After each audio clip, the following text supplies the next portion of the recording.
شدید بارشوں نے جہاں ہر طرف تباہی مچا رکھی تھی، وہاں میں بھی اکیلے پن کے خوف سے ابھی تک جاگ رہی تھی۔ حالانکہ آدھی رات سے زیادہ بیت چکی تھی، لیکن میرے شوہر کے آنے کا کوئی نام و نشان نہیں تھا۔ دونوں بچے سو چکے تھے اور میں اکیلی ہی کروٹ پر کروٹ بدل رہی تھی۔ تبھی اچانک دروازہ بجنے کی آواز سن کر میری جان میں جان آئی۔ مجھے 100% یقین تھا کہ دروازے پر میرا شوہر ہی ہوگا۔ جیسے ہی دروازہ کھولا تو اپنے شوہر کو دیکھ کر میرے چہرے پر بہار چھا گئی، لیکن اگلے ہی لمحے میرا غصے سے برا حال ہو گیا جب میں نے ان کی گود میں ایک نوزائیدہ بچہ دیکھا۔ میں نے انہیں اندر بھی نہ آنے دیا تھا۔ تبھی غصے بھری آواز میں کہنے لگی، یہ کس کا بچہ اٹھا لائے ہیں آپ؟ وہ نرمی سے کہنے لگے، فری، مجھے اندر تو آنے دو، میں تمہیں سب بتاتا ہوں۔ بچے کو ساتھ لیے وہ اندر چلے آئے تھے، لیکن اچانک ہی اندر آتے ہی بچے نے زور زور سے رونا شروع کر دیا۔ میں اچھی طرح جانتی تھی کہ بچہ صرف 2 دن کا ہے یا پھر 3 دن کا، جب بھی وہ شدید بھوک کے مارے تڑپ تڑپ کر رو رہا ہے۔ میری بیٹی بھی ابھی صرف 1 سال کی تھی اور میں اسے دودھ پلاتی تھی۔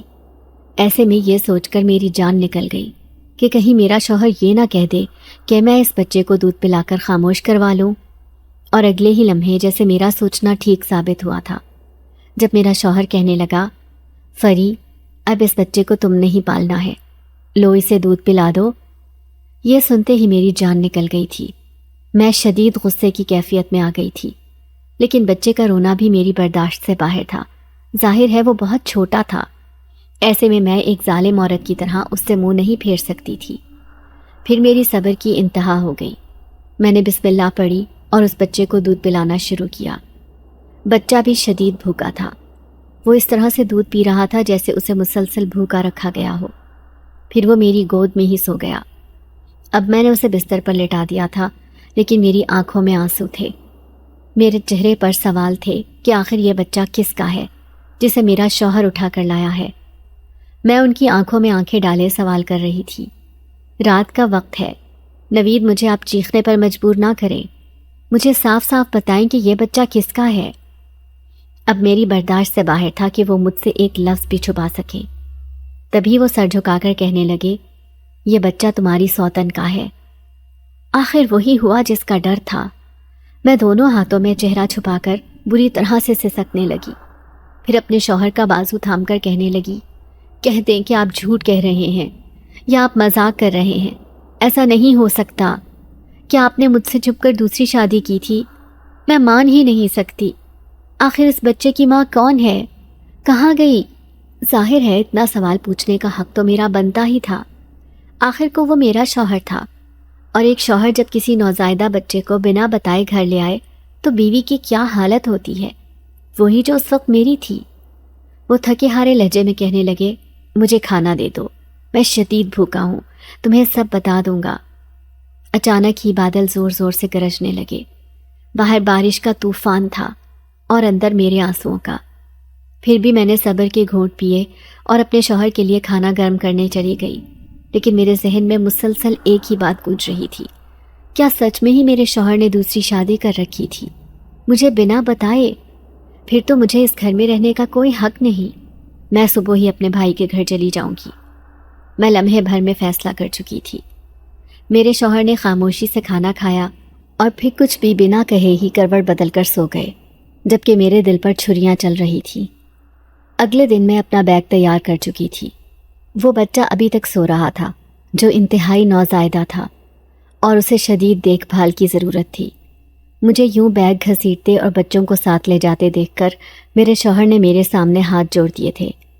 وہ کہنے لگے، اگر تم گھر چھوڑ کر چلی گئی تو اس بچے کا کیا ہوگا؟ یہ ایسے ہی بھوکا مر جائے گا۔ میرا دل تڑپ کر رہ گیا۔ کچھ بھی تھا، میں اتنی ظالم نہیں تھی۔ میرا دل تو خدا نے جیسے کسی نرم مٹی سے بنایا تھا۔ میں تو کسی غیر کو بھی دیکھ کر تڑپ جاتی تھی، اور پھر اس بچے کو تو میرا شوہر اپنے ساتھ لے کر آیا تھا۔ میں نے ان کی آنکھوں میں آنکھیں ڈالیں اور اپنی بات پر زور دیتے ہوئے کہنے لگی، ٹھیک ہے، نہیں جاؤں گی میں یہ گھر چھوڑ کر، لیکن آپ مجھے صاف صاف بتائیں گے کہ یہ بچہ کس کا ہے۔ وہ سر جھکا کر کہنے لگے، یہی حقیقت ہے، اب تم ماں نہیں بن سکتی تھی اور تمہاری 2 بیٹیاں ہیں، میں نے ایک لڑکی سے دوسری شادی کر لی تھی۔ ان کے چہرے پر صاف جھوٹ کی تحریر درج تھی جو میں نے لمحے بھر میں پہچان لی تھی۔ آخر کو میرا اور ان کا 7 سال کا ساتھ تھا۔ میرا ان کا رشتہ اتنا کمزور بھی نہیں تھا جو میں انہیں جھوٹ بولتے ہوئے پہچان نہ پاتی۔ پھر وہ کہنے لگے، وہ لڑکی بچہ پیدا کرتے ہوئے مر گئی، اب تم ہی اس بچے کو پالو گی۔ میں اب کہاں جا کر مروں، کاش میں مر ہی جاؤں۔ میں ایسی ہی دعائیں کر رہی تھی۔ ٹپ ٹپ میری آنکھوں سے آنسو گر رہے تھے۔ اچھی طرح جانتی تھی میں بھی کہ میری کوئی جگہ نہیں ہوگی، میری 2 بیٹیوں اور مجھے کوئی قبول نہیں کرے گا، اور اس بچے کے ساتھ رہنا اب میری مجبوری بن گئی تھی۔ گو کہ جیسے کسی نے اندر ہی اندر میرا دل چیر دیا تھا، لیکن میں چاہتے ہوئے بھی اب کوئی احتجاج نہیں کر سکی تھی۔ میں نے خاموشی سے اس بچے کو اٹھایا جو ہماری باتوں کی آواز سن کر اٹھ گیا تھا۔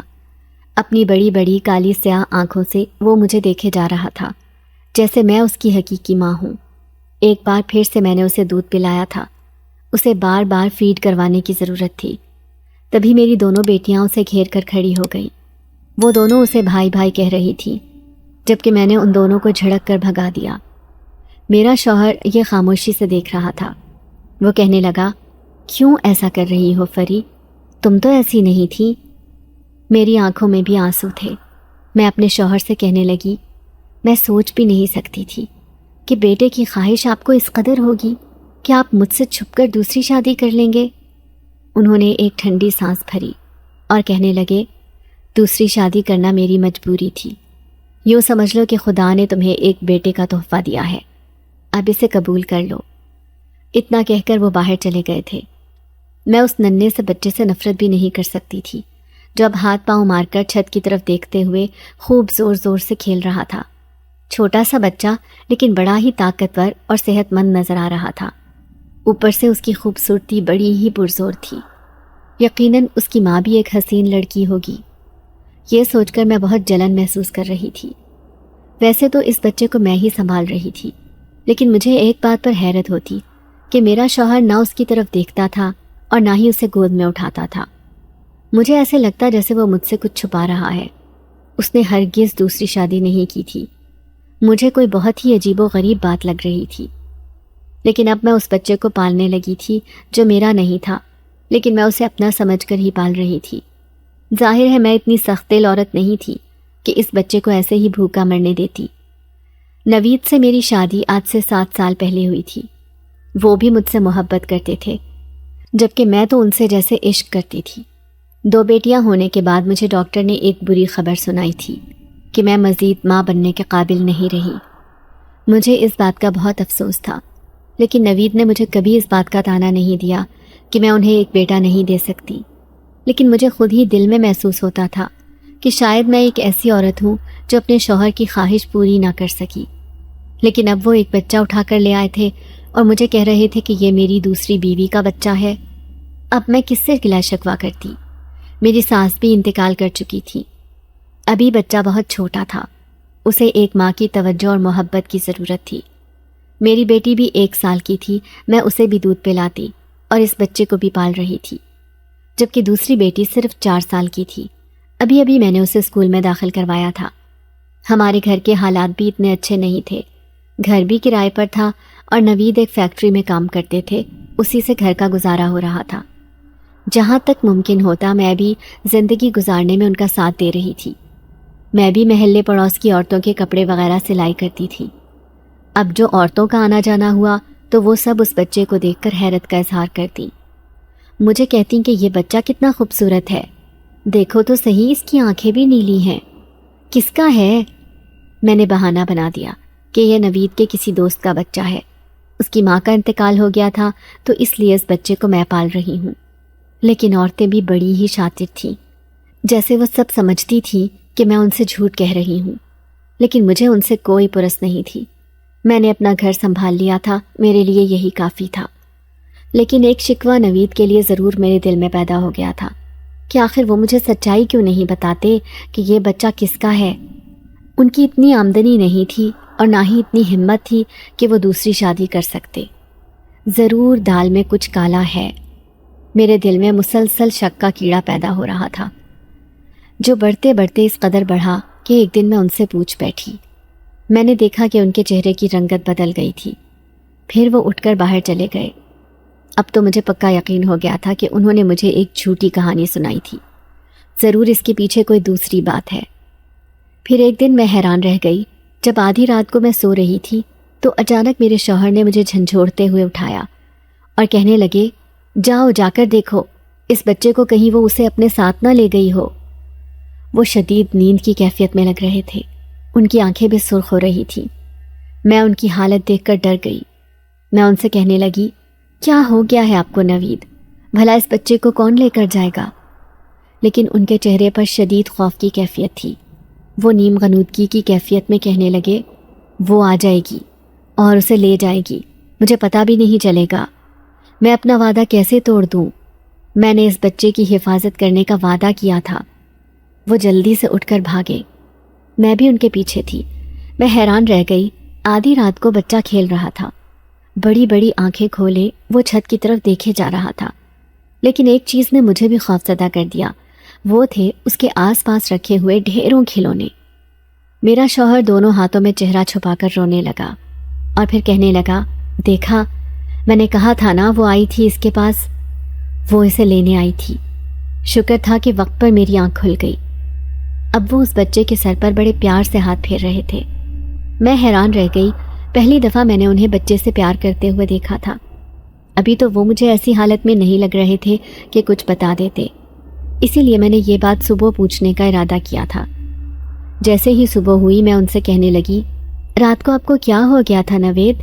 آخر وہ کس کے بارے میں آپ بات کر رہے تھے؟ کون عورت ہے جو اس بچے کے پیچھے پڑی ہے؟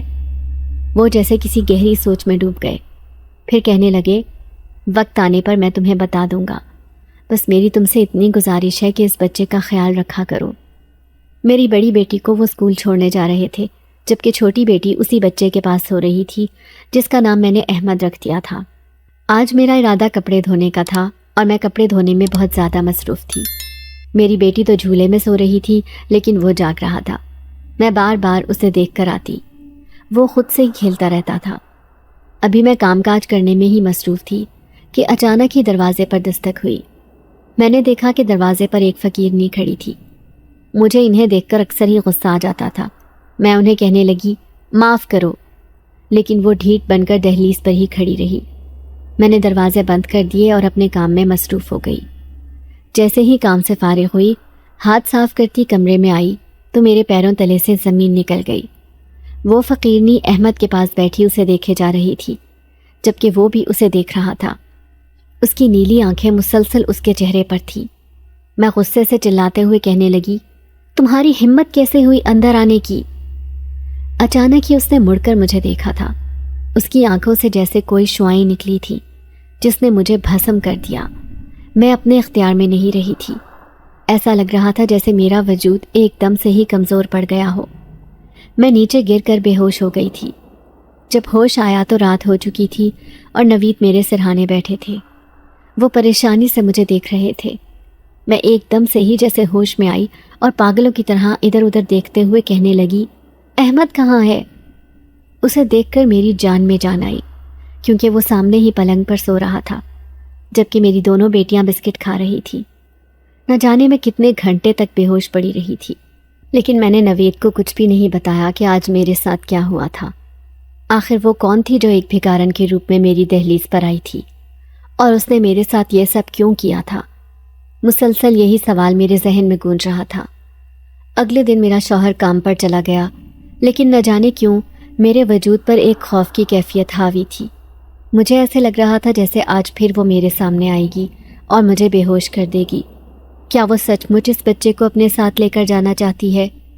کہیں اس کا تعلق ایسی عورتوں سے تو نہیں جو جادو ٹونے اور عملیات وغیرہ کرتی ہیں؟ اب میں دونوں ہاتھوں میں سر تھامے بیٹھی تھی۔ دروازے پر ذرا سی بھی دستک ہوتی تو میں اپنی بیٹی اور اسے چھپا لیتی، جو ہر فکر سے بے نیاز بڑے آرام سے کھیلتا رہتا تھا۔ میں دوپہر کا کھانا بنا رہی تھی جب اچانک ہی دروازے پر دستک ہوئی۔ دروازہ کھولنے سے پہلے ہی میں نے سوال کیا تھا۔ باہر سے ایک مردانہ آواز آئی تھی۔ میں حیران رہ گئی۔ سامنے ایک آدمی کھڑا تھا۔ وہ مجھے کہنے لگا، یہ آپ کے گھر کسی نے سامان بھیجوایا ہے۔ وہ ڈھیر سارا سامان لے کر کھڑا تھا۔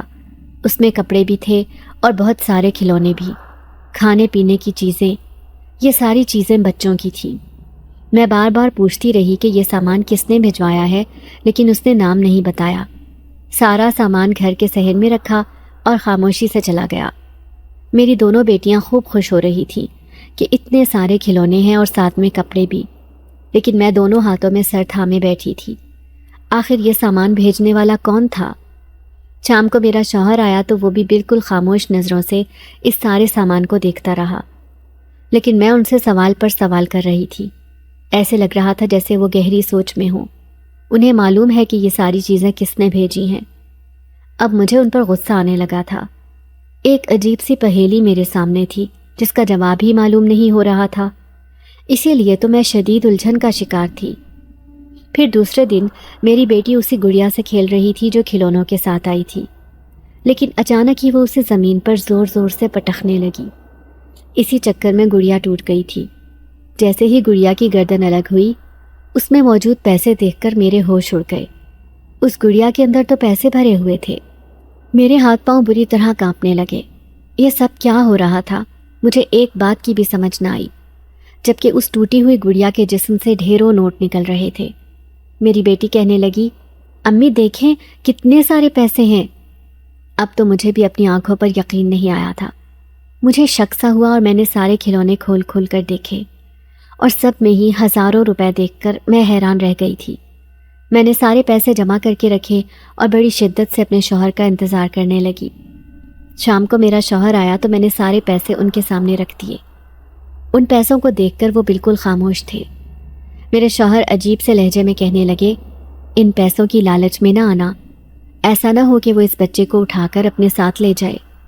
میں جھنجھلا کر کہنے لگی، آخر آپ پہیلیاں کیوں بجھوا رہے ہیں؟ مجھے بتائیں تو صحیح کہ آخر ان سب کے پیچھے کیا بات ہے؟ تبھی انہوں نے اس بچے کو گود میں اٹھا لیا اور کہنے لگے، بہت جلد تمہیں بتا دوں گا، بس ایک بار میں اسے مولوی صاحب کے پاس لے کر جانا چاہتا ہوں۔ میں بھی ان کے ساتھ جانا چاہتی تھی، لیکن انہوں نے صاف انکار کر دیا اور اکیلے ہی احمد کو مولوی صاحب کے پاس لے گئے۔ جب وہ واپس آئے تو وہ بہت زیادہ فکر مند لگ رہے تھے، جیسے مولوی صاحب نے کوئی بہت ہی عجیب و غریب بات بتائی ہو۔ پھر اگلی رات بڑی ہی دہشتناک تھی۔ عجیب سی آہٹ پر میری آنکھ کھلی تھی۔ احمد جو رات کو بھی جھولے میں سوتا تھا، میں نے دیکھا کہ اس کے پاس کوئی عورت کھڑی تھی۔ وہ عورت نہیں بلکہ ایک خوبصورت لڑکی تھی جس کا صرف پیچھے والا حصہ ہی میں دیکھ سکی۔ وہ اس کے اوپر جھکی اسے پیار کر رہی تھی۔ مجھے اس کا چہرہ دکھائی نہیں دے رہا تھا، ہاں لمبی چوٹی بہت ہی خوبصورت تھی جو اس کی پشت پر لہرا رہی تھی۔ میں تیز آواز میں کہنے لگی، اے لڑکی، کون ہو تم؟ میں نوید کو آوازیں دے رہی تھی، لیکن ایسے لگ رہا تھا جیسے میری آواز حلق سے نکل ہی نہ رہی ہو اور نہ ہی انہیں سنائی دے رہی ہو۔ وہ ٹس سے مس نہیں ہوئے تھے۔ پھر میں خود ہی ہمت کر کے اٹھی اور اس لڑکی کے پیچھے جا کر کھڑی ہو گئی۔ اس لڑکی نے بغیر مڑے ہی تیزی سے مجھے دھکا دیا اور باہر صحن میں جا کر ایسے غائب ہوئی جیسے اس کا وجود یہاں تھا ہی نہیں۔ جبکہ میں نے دیکھا کہ احمد زور زور سے ہنس رہا تھا، لیکن اس کی ہنسی بڑی عجیب سی تھی۔ ایک دم سے ہی وہ بچہ نہیں بلکہ بہت ہی عجیب و غریب بڑا انسان لگ رہا تھا۔ میں اسے دیکھ کر ڈر گئی۔ پہلی بار مجھے اس سے خوف محسوس ہوا تھا۔ اب تو صاف ظاہر تھا کہ ضرور اس کے ساتھ کوئی معاملہ ہے، ایسا معاملہ جو غیر فطری ہوتا ہے۔ صبح میں ضدی لہجے میں اپنے شوہر سے کہنے لگی، آپ اس بچے کو لے جائیں، جہاں سے لے کر آئے ہیں اسی کے پاس چھوڑیں۔ وہ لڑکی مر گئی ہے یا زندہ ہے، میں اس بارے میں کچھ نہیں جانتی۔ آپ نے میرے سامنے ایک جھوٹی کہانی سنائی ہے۔ مجھے پورا یقین ہے کہ اس کہانی میں جھوٹ ہے۔ نہ آپ نے دوسری شادی کی ہے اور نہ ہی اس بچے کی ماں مری ہے۔ میری آنکھیں دھوکہ نہیں کھا سکتی۔ روزانہ اس سے کوئی نہ کوئی ملنے چلا آتا ہے، اور آپ جانتے بھی ہیں کہ وہ عام انسان نہیں بلکہ کچھ اور ہیں، کیونکہ جب سے یہ بچہ اس گھر میں آیا ہے مجھے کچھ غیر فطری چیزیں اس گھر میں نظر آنے لگی ہیں۔ میں اس بچے کو نہیں رکھوں گی، مجھے اور میری بیٹیوں کو اس سے خطرہ ہے۔ یہ سن کر میرے شوہر نے ایک ٹھنڈی سانس لی اور کہنے لگا، بس کچھ دنوں کی بات ہے، پھر یہ وہیں چلا جائے گا جہاں سے آیا ہے۔ یہ سن کر میں چونک گئی۔ میں حیران رہ گئی تھی کہ آخر یہ کہاں چلا جائے گا۔ حالانکہ مجھے اس بچے سے اپنے بیٹے جیسا لگاؤ ہو گیا تھا، لیکن پھر بھی مجھے یہ خوف محسوس ہوتا کہ وہ عورت جو اس دن فقیرنی کے روپ میں آئی تھی، اور وہ آدمی جو ڈھیر سارے کھلونے دے کر گیا تھا اور اس کے ساتھ پیسے بھی، اور اوپر سے وہ لڑکی، مجھے یہ سارے معاملات سمجھ نہیں آ رہے تھے۔ تبھی تو میں شدید الجھن کا شکار تھی۔ اگر نوید مجھے سچائی بتا دیتے تو میری پریشانی دور ہو جاتی، لیکن وہ مجھے کوئی بات بتانے کو تیار ہی نہیں تھے۔ دھیرے دھیرے وقت گزرنے لگا، لیکن اب تو ایسی چیزوں کا ظاہر ہونا عام بات ہو گیا تھا۔ کبھی مجھے اس کے ساتھ ایک عورت کھڑی ہوئی دکھائی دیتی تو کبھی ایک نوجوان لڑکی۔ میں نہیں جانتی تھی کہ یہ دونوں کون ہیں، لیکن میں نے اپنے شوہر سے اس بات کا ذکر ضرور کیا تھا، اور میں اس سے پوچھنا چاہتی تھی کہ آخر اس بچے کے ساتھ کیا معاملات ہیں۔ لیکن دن بدن میرے گھر کے حالات بدل رہے تھے۔ روزانہ مجھے اس بچے کے سرہانے رکھے ہوئے پیسے ملتے۔ اسے دیکھ کر میں شدید وہم کا شکار ہو چکی تھی۔ لیکن اس دن میرا شوہر رات کی ڈیوٹی پر تھا اور میں بچوں کے ساتھ گھر میں اکیلی تھی۔ دونوں بیٹیاں تو سو جاتی تھیں، لیکن احمد کو عادت تھی رات دیر تک جاگنے کی۔ لیکن نہ جانے کیوں اب مجھے اس سے بہت ڈر لگنے لگا تھا، خاص طور پر اس کی کالی سیاہ بڑی بڑی آنکھوں سے۔ وہ ہر وقت جاگتا رہتا تھا اور کسی ایسی چیز پر نگاہ ٹکا دیتا جہاں پر کچھ بھی نہیں ہوتا تھا۔ اب بھی وہ جاگ رہا تھا اور مجھے بہت زیادہ نیند آ رہی تھی۔ لیکن اچانک ہی دروازے پر دستک ہوئی۔ جیسے ہی میں نے دروازہ کھولا، سامنے کھڑی لڑکی کو دیکھ کر میں حیران رہ گئی۔ وہ بلا کی خوبصورت تھی اور اس کی آنکھیں بھی نیلی تھیں۔ وہ مجھے کہنے لگی، میں اپنے بیٹے کو لینے آئی ہوں۔ یہ سنتے ہی میرے پیروں تلے سے زمین نکل گئی۔ میں حیرت سے کہنے لگی، کون ہو تم اور تمہارا بیٹا کون ہے؟ تبھی اس نے میری آنکھوں میں دیکھا اور کہنے لگی، میرا بیٹا وہی تمہارے پاس ہے، وہ میری اولاد ہے، اور تمہارے شوہر نے جھوٹ کہا ہے کہ اس کی ماں مر چکی ہے۔ اسے میرے حوالے کر دو، میں اپنے بیٹے کے لیے تڑپ رہی ہوں۔ اس کی شکل، اس کی آنکھیں سب کچھ بتا رہی تھی کہ وہ احمد کی ماں ہے۔ تو پھر میرے شوہر نے یہ سب مجھ سے جھوٹ کیوں کہا؟ اب مجھے شدید صدمہ تھا۔ اب میں اسے کچھ بھی نہیں کہہ سکتی تھی، کیونکہ وہ کہہ رہی تھی کہ وہ بچہ اس کا ہے اور وہ اس کے بغیر تڑپ رہی تھی۔ اس کا مطلب یہ ہے کہ میں کسی ماں سے اس کی اولاد نہیں چھین سکتی۔ چند لمحے تک میں خاموش کھڑی رہی۔ یوں بچہ اس کے حوالے کرنا اتنا آسان بھی نہیں تھا۔ پھر میں اندر چلی آئی۔ جیسے ہی پلٹی تو حیران رہ گئی۔ وہ میرے پیچھے پیچھے اندر تک آ گئی تھی۔ ایک دم سے ہی اس نے جھپٹ کر احمد کو اٹھایا، جو اس کے بازو میں بری طرح سے رونے لگا۔ میں اسے روکتے ہوئے کہنے لگی، رک جاؤ، میرے شوہر کو آنے دو، پھر اسے لے جانا۔ میں حیران رہ گئی تھی کیونکہ اس وقت رات کے 11 بج رہے تھے۔ اس نے ایک نہ سنی، بچے کو اپنے بازو میں دبوچا اور چلتی بنی۔ میں پریشان تھی کیونکہ میں اس کے آگے خود کو بہت بے بس محسوس کر رہی تھی۔ جیسے ہی وہ دروازے سے باہر گئی، میں فوراً ہی گلی میں جا کر اسے دیکھنے لگی۔ میرے ہوش اڑ گئے تھے کیونکہ گلی میں چاروں طرف اندھیرا تھا، اس کا نام و نشان بھی نہیں تھا۔ تبھی اچانک برابر میں رہنے والے پڑوسی کا دروازہ کھلا۔ وہ حیران ہو کر مجھے کہنے لگے، کیا ہوا بھابھی، سب خیریت تو ہے نا؟ یہ لوگ ہمیں اچھی طرح جانتے تھے۔ میں گھبرا کر کہنے لگی، نہیں نہیں، کچھ بھی نہیں ہوا۔ میں نے جلدی سے دروازے بند کر لیے تھے۔ اب میں جلے پیر کی بلی کی طرح چکر پہ چکر کاٹ رہی تھی۔ میں جانتی تھی کہ نوید آئیں گے تو وہ مجھ سے بہت ناراض ہوں گے کہ میں نے اسے جان بوجھ کر اس لڑکی کے حوالے کر دیا جو اس کی ماں ہے۔ اب میں اپنے شوہر کا انتظار کر رہی تھی۔ آخر وہ لڑکی آدھی رات کو یہاں کیسے پہنچی، اور آج اتنے دنوں بعد اسے اپنے بچے کا خیال کیسے آیا، جبکہ میں نے تو اسے اتنا بڑا بھی کر لیا تھا۔ مجھے خود پر بھی غصہ آ رہا تھا اور اس لڑکی پر بھی۔ لیکن جیسے ہی نوید گھر آئے، میں انہیں کہنے لگی کہ وہ آئی تھی اپنا بچہ لینے اور اسے لے کر چلی گئی۔ یہ سنتے ہی وہ پھٹی پھٹی نگاہوں سے مجھے دیکھنے لگے، سر پر ہاتھ مار کر کہنے لگے، یہ تم نے کیا کیا؟ تم نے بچہ بغیر سوچے سمجھے اس کے حوالے کر دیا، جانتی بھی ہو کہ وہ کون تھی؟ میں غصے سے کہنے لگی، ہاں، وہ اس کی ماں تھی، کیونکہ احمد اور اس کی آنکھیں بالکل ایک جیسی تھیں اور شکل و صورت بھی۔ اب میں مجبور ہو گئی تھی، میں کسی ماں سے اس کا بچہ نہیں چھین سکتی۔ میں نظریں جھکائے حقیقت بتا رہی تھی تو وہ افسردگی سے کہنے لگی، تم بہت زیادہ غلط فہمی کا شکار ہو گئی ہو۔ تم نے جس لڑکی کے حوالے وہ بچہ کیا ہے وہ کوئی انسان نہیں بلکہ ایک جن زادی تھی۔ تم نے ہمارا بچہ ایک جن زادی کے حوالے کر دیا۔ اب خوفزدہ ہونے کی باری میری تھی۔ مجھے گو کہ یقین نہیں آ رہا تھا کہ یہ ایک ایسی انہونی بات کر رہے تھے جس پر کوئی بھی یقین نہیں کر سکتا تھا۔ لیکن نوید کہنے لگے، کاش میں تمہیں پہلے ہی سب کچھ بتا دیتا تو تم 100 بار سوچ لیتی کہ مجھے اس کے حوالے بچہ کرنا ہے یا نہیں۔ اب میں دونوں ہاتھوں میں سر تھام کر کہنے لگی، آخر آپ مجھے بتاتے کیوں نہیں کہ کیا معاملہ ہے؟ اگر مجھے حقیقت کا علم ہوتا تو میں ایسا ہرگز نہ کرتی۔ اب وہ پریشانی سے چکر کاٹ رہے تھے۔ کہنے لگے کہ میں کہاں اسے تلاش کروں، نہ جانے وہ اس معصوم کو لے کر کہاں چلی گئی ہوگی۔ وہ تو کب سے اس کے پیچھے تھی، کسی طرح سے بھی اسے اپنے ساتھ لے کر جانا چاہتی تھی۔ آخر وہ اپنے مقصد میں کامیاب ہو ہی گئی۔ اس نے میرے عمل کا توڑ بھی ڈھونڈ لیا۔ وہ بڑبڑاتے ہوئے نہ جانے کیا کیا باتیں کر رہے تھے جو میری سمجھ سے باہر تھی۔ میں منتظر تھی کہ تب وہ مجھے اس کے بارے میں مکمل تفصیل سے بتاتے ہیں، لیکن وہ اپنی ہی پریشانی میں مگن تھے۔ انہیں میرے جذبات کی کوئی پرواہ نہ تھی۔ میرے دل میں تو طوفان اٹھ رہے تھے کہ آخر مجھ سے کیا غلطی ہوئی ہے؟ سچ میں ہی وہ لڑکی اس کی ماں نہیں تھی؟ اس نے جھوٹ کہا تھا کہ احمد اس کا بیٹا ہے؟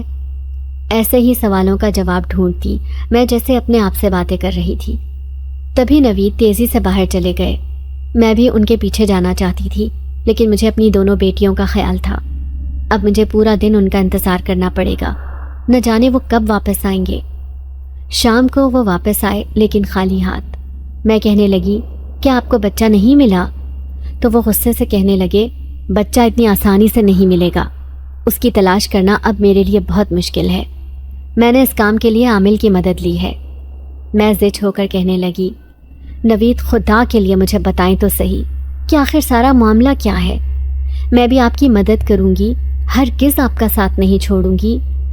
انہوں نے لمحے بھر کو مجھے دیکھا، پھر کہنے لگے، یہ اس رات کی بات ہے جب بہت زیادہ بارش ہو رہی تھی۔ تم تو جانتی ہو کہ اکثر ہی میری رات کی ڈیوٹی لگ جایا کرتی تھی، کبھی کبھی تو آدھی آدھی رات کو چھٹی ہوا کرتی تھی۔ اس آدھی رات کو بھی میں بارش کی وجہ سے پریشان تھا۔ میں جانتا تھا کہ تم چھوٹی چھوٹی 2 بچیوں کے ساتھ گھر میں اکیلی ہوگی۔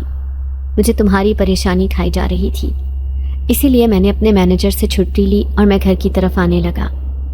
اس خوفناک اور ویران راستے سے گزرنا میرا روز کا معمول تھا۔ ایسے میں آج بھی میں معمول کے مطابق یہاں سے گزر رہا تھا، لیکن مجھے کیا معلوم تھا کہ میرے ساتھ کیا ہونے والا ہے۔ جب ایک گھر کے پاس سے گزرتے ہوئے اندر سے مجھے لڑکی کے چیخنے کی آواز آئی۔ مجھے بہت ڈر لگ رہا تھا، کیونکہ جس گھر سے آواز آ رہی تھی وہ گھر زیر تعمیر تھا اور ایسا گھر نہیں تھا جس میں کوئی رہائش رکھتا ہو۔ پھر لڑکی کی آوازیں آنا میرے لیے خوف کی علامت تھی، لیکن آوازیں اتنی دردناک تھیں کہ میں اندر جانے پر مجبور ہو گیا۔ سارا سامان جو کہ گھر کی تعمیر میں استعمال کیا جاتا ہے وہ ایک طرف پڑا تھا، جبکہ ایک کمرے کی چھت موجود تھی۔ باقی صحن بارش کے پانی کی وجہ سے جل تھل ہو رہا تھا۔ میں اسی کمرے میں گیا۔ کیا دیکھتا ہوں کہ ایک لڑکی درد سے تڑپ رہی ہے۔ ایسے لگ رہا تھا جیسے عنقریب اس کے ہاں بچے کی پیدائش ہونے والی ہے۔ لڑکی بلا کی خوبصورت تھی، لیکن ہاں میں یہ بھی جانتا تھا کہ یہ گھر جس کی تعمیر کو روک دیا گیا تھا، یہ گھر آسیب زدہ ہے، اور جو اس میں رہتے ہیں وہ غیر فطری مخلوق اس گھر کو تعمیر کرنے سے منع کرتی ہے۔ یہی وجہ ہے کہ اس کام کو بیچ میں ہی روک دیا گیا تھا۔ ایسے میں ایک نوجوان لڑکی کو ایسی آسیب زدہ جگہ پر یوں درد ذہ سے تڑپتے ہوئے دیکھ کر میں بری طرح سے پریشان ہو گیا تھا۔ میں اس سے کہنے لگا، وہ اکیلی یہاں کیوں پڑی ہے؟ اس نے میرے سامنے ہاتھ جوڑ دیے اور کہنے لگی، خدا کے لیے کسی کو مت بتانا کہ میں یہاں آئی ہوں۔ تھوڑی ہی دیر بعد اس نے ایک بچے کو جنم دے دیا تھا۔ اس نے جلدی سے بچے کو ایک کپڑے میں لپیٹا اور میرے حوالے کر دیا۔ میں حیران تھا کہ اتنی خوبصورت لڑکی، نہ جانے کس کا گناہ ہے یہ، یا پھر سچ میں ہی یہ اس کا اپنا بچہ ہے۔ نہ تو اس کا کوئی شوہر تھا اور نہ ہی اس کے آس پاس کوئی دوسرا انسان۔ وہ لڑکی کہنے لگی، جاؤ اسے لے کر چلے جاؤ، کہہ دینا کہ اس کی ماں مر گئی۔ میں اسے اس حال میں چھوڑ کر نہیں جانا چاہتا تھا۔ میں پریشان تھا کہ یہ لڑکی کون ہے اور مجھے ایسا کیوں کہہ رہی ہے۔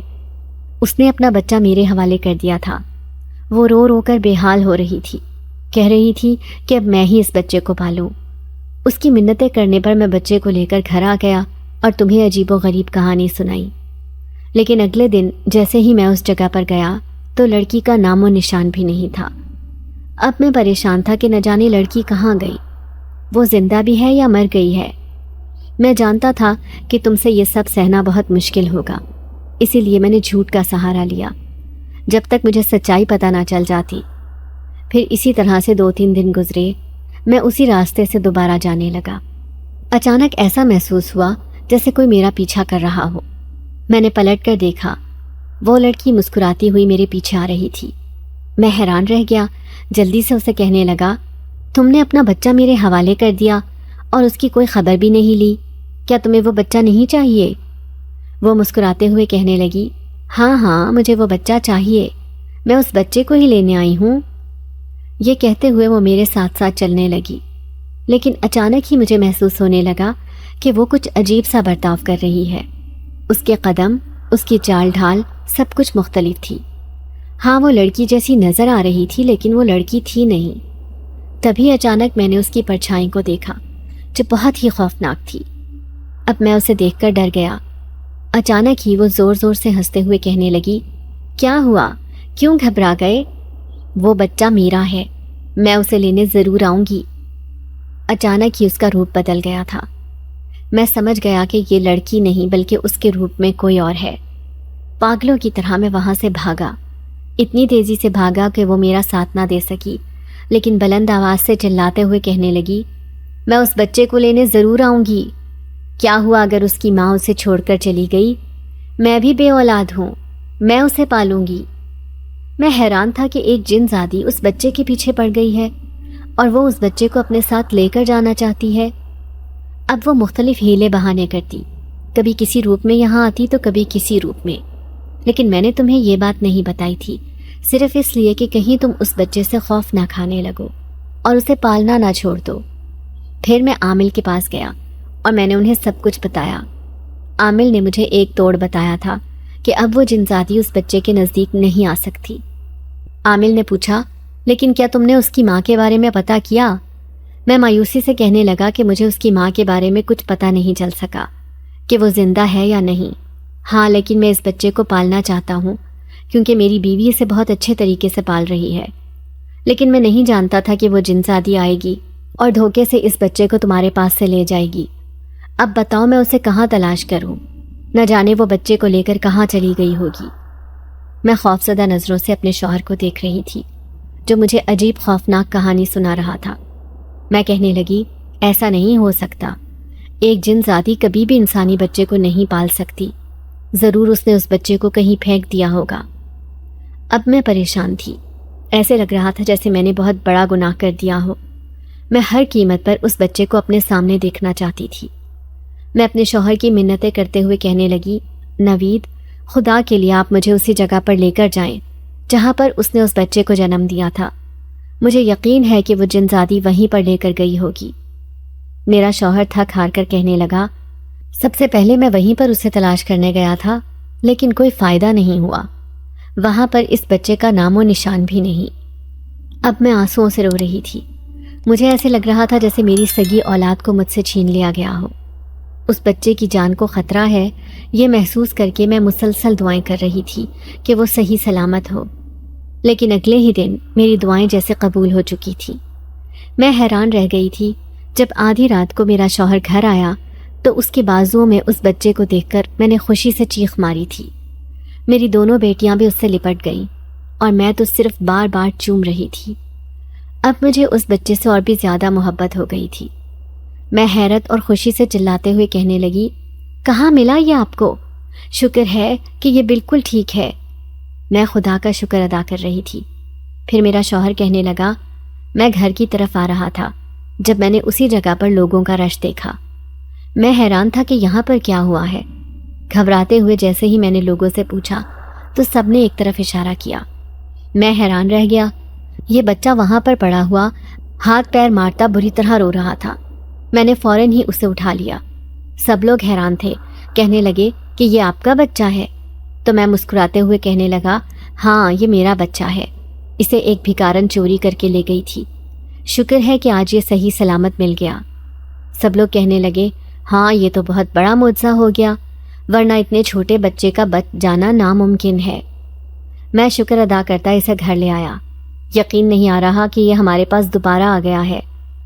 اب میں پہلے سے بھی زیادہ اس پر توجہ دینے لگی، لیکن میں جانتی تھی کہ اس کے ساتھ وہی آسیبی مسئلے مسائل ہیں، اور میں اپنے شوہر سے بھی اس بارے میں کچھ کہنا چاہتی تھی۔ میں چاہتی تھی کہ اس کا علاج ہو جائے، ہم اسے کسی عامل وغیرہ کے پاس لے کر چلتے ہیں۔ یہ بات میرے شوہر کو بھی بہت اچھی لگی۔ یوں دوسرے دن ہم اسے ایک مولوی کے پاس لے گئے تھے۔ میرا شوہر پریشانی سے کہنے لگا، مولوی صاحب، میں اس بچے کو پالنا چاہتا ہوں، لیکن وہ کہتی ہے کہ یہ بچہ میرا ہے۔ آپ اس سے پوچھیں تو صحیح کہ وہ اس کے پیچھے کیوں پڑی ہے، آخر کیا چاہتی ہے وہ اس بچے سے۔ مولوی صاحب کافی دیر تک خاموش رہے، پھر آنکھیں بند کر کے نہ جانے کیا جاننا چاہ رہے تھے۔ پھر میرے شوہر سے کہنے لگے، تم نے بہت اچھا فیصلہ کیا اس بچے کو پالنے کا، لیکن دراصل جہاں پر اس کی پیدائش ہوئی ہے وہاں پر ایک بے اولاد جنزادی بھی رہتی تھی۔ جیسے ہی لڑکی وہاں پہنچی، وہ سمجھ گئی کہ یہ لڑکی اپنے بچے سے جان چھڑانا چاہتی ہے۔ بس وہ موقع کے انتظار میں تھی کہ کسی طرح یہ لڑکی اس بچے کو جنم دے اور میں اسے اپنے ساتھ لے جاؤں، لیکن اتفاق سے تم وہاں آ گئے اور لڑکی نے اس بچے کو تمہارے حوالے کر دیا۔ یہی وجہ ہے کہ وہ جنزادی سخت غصے میں آ گئی تھی، کیونکہ شروع سے ہی اس کی نظر اس بچے پر تھی۔ ایسے میں وہ چاہتی تھی کہ وہ لڑکی اس بچے کو اس کے حوالے کر دے۔ جب اس نے اس بچے کو ہاتھ سے جاتا ہوا دیکھا تو وہ بری طرح بے چین ہو گئی۔ وہ ایک غصے کی تیز جنزادی تھی، اسی لیے وہ تمہارے اور اس بچے کے پیچھے پڑ گئی۔ پھر ایک دن موقع دیکھ کر وہ اسے اپنے ساتھ لے گئی۔ میرا شوہر حیران ہو کر کہنے لگا، لیکن وہ اسے چھوڑ کر کیوں گئی؟ یہ بھی تو سوچنے والی بات ہے۔ مولوی صاحب کہنے لگے، وہ جنزادی سوچ رہی تھی کہ انسانی بچے پالنا بہت آسان ہے، لیکن ہو سکتا ہے کہ وہ اس کے رونے دھونے سے پریشان آ گئی ہو، اور اس بچے سے محبت کی وجہ سے وہ اسے کوئی نقصان بھی نہ پہنچا سکی، اسی لیے اس نے بچے کو وہیں پر چھوڑ دیا جہاں پر اس کی پیدائش ہوئی تھی۔ یہ سن کر ہماری جان میں جان آئی۔ اس کا مطلب ہے کہ اب وہ کبھی بھی اس بچے کو لے کر نہیں جائے گی۔ میں خوش ہو کر مولوی صاحب سے کہنے لگی تو مولوی صاحب کہنے لگے، ہاں امید تو یہی کی جا سکتی ہے، لیکن ابھی بھی وہ اس کو اپنی اولاد سمجھتی ہے، اس لیے مجھے لگتا ہے کہ وہ اسے دیکھ بھال کرنے کے لیے آتی رہے گی، اور تمہیں اس سلسلے میں پریشان ہونے کی ضرورت نہیں ہے۔ یہ سن کر ہم دونوں نے مولوی صاحب کا شکریہ ادا کیا اور بچے کو لے کر گھر آ گئے تھے۔ پھر میں حیران ہو کر سوچنے لگی، تبھی تو وہ اتنے ڈھیر سارے کھلونے، کپڑے اور نہ جانے کیا کیا لے کر آئی تھی، لیکن وہ اس بچے کے بارے میں برا تو نہیں سوچتی تھی۔ اچانک ہی میرا دل اس جنزادی کے لیے بہت نرم ہو گیا تھا۔ میں سوچنے لگی کہ میرے شوہر کو لگتا ہے کہ اس بچے کو اس سے خطرہ ہے، لیکن مجھے ایسا نہیں لگتا۔ اب اس بچے کی ایک نہیں بلکہ تین مائیں تھیں۔ پھر میں اپنے شوہر سے کہنے لگی، آپ پتہ تو کروائیں کہ آخر اس کی سگی ماں زندہ ہے یا نہیں۔ تو میرا شوہر کہنے لگا، اگر وہ زندہ ہوتی تو ابھی تک اسے لینے آ جاتی، لیکن مجھے نہیں لگتا کہ وہ زندہ ہے۔ یہ سن کر مجھے بھی بہت دکھ ہوا تھا۔ ہمارے گھر میں تو جیسے خوشیاں لوٹ آئی تھیں۔ میں اس بچے کو اپنی جان سے بھی زیادہ چاہنے لگی تھی، اور میری بیٹیاں بھی اسے بھائی بھائی کہتی نہیں تھکتی تھیں۔ لیکن ایک رات جب میری آنکھ کھلی تو میں نے اس کے سرہانے کسی کو کھڑے ہوئے دیکھا۔ یہ وہی تھی جو اس کی ماں کے روپ میں اس کے سامنے آتی تھی، لیکن میں نے آج اس سے ذرا بھی خوف محسوس نہ کیا تھا۔ وہ احمد کو محبت بھری نظروں سے دیکھ رہی تھی۔ میں نے بھی اسے احساس نہ دلایا کہ میں اسے دیکھ سکتی ہوں، اور نہ ہی اسے پیچھے ہٹنے کو کہا تھا۔ اگر وہ اس سے پیار کرتی ہے تو میں بھلا اسے منع کرنے والی کون ہوتی ہوں؟ لیکن ایک دن میرا شوہر گھر آیا تو اس کے ہاتھ میں ایک چیک تھا۔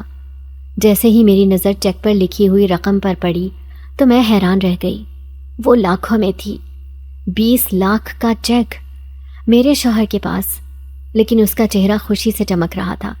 میں کہنے لگی، یہ کہاں سے آئے اتنے ڈھیر سارے پیسے؟ تو میرا شوہر کہنے لگا، آج مجھے احمد کی سگی ماں ملی تھی، اس نے مجھے یہ سارے پیسے دیے ہیں۔ میں افسوس سے کہنے لگی، تو اس کا مطلب ہے کہ آپ نے اس بچے کی قیمت وصول کی ہے؟ میں سوچ بھی نہیں سکتی تھی کہ آپ نے ایسا کیا ہوگا۔ مجھے بہت دکھ ہو رہا تھا، تو وہ جلدی سے کہنے لگے، ارے سنو تو صحیح، میں ایسا کبھی بھی نہیں کرتا، اس نے خود زبردستی یہ سارے پیسے مجھے دیے ہیں۔ پھر اس نے مجھے بتایا کہ یہ بچہ اس وجہ سے اس دنیا میں آیا کیونکہ اس نے چھپ کر اپنے ایک یونیورسٹی میں پڑھنے والے ساتھی سے نکاح کر لیا تھا، جس کے نتیجے میں وہ حاملہ ہو چکی تھی۔ لیکن اچانک ہی اس کا ساتھی اسے دھوکہ دے کر دوسرے ملک فرار ہو گیا۔ اپنے گھر والوں سے یہ راز چھپاتے چھپاتے وہ تھک گئی تھی۔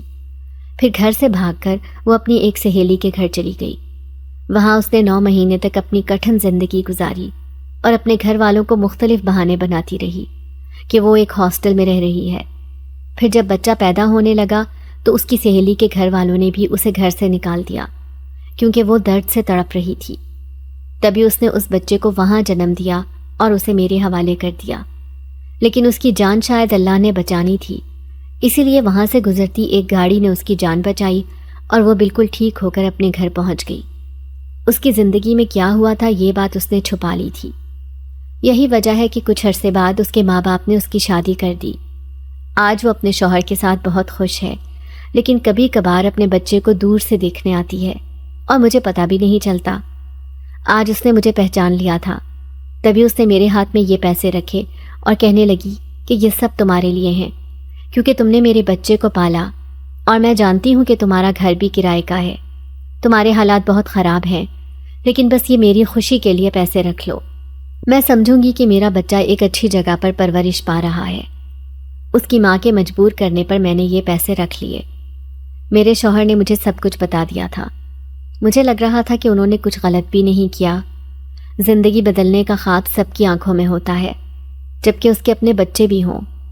یوں ہم نے اپنا گھر خرید لیا تھا اور پھر میرے شوہر نے اپنا کاروبار شروع کر دیا۔ دیکھتے ہی دیکھتے ہمارے حالات بدل گئے، وہ بھی صرف اس ننھے منھے احمد کی وجہ سے جو اب ہماری جان تھا۔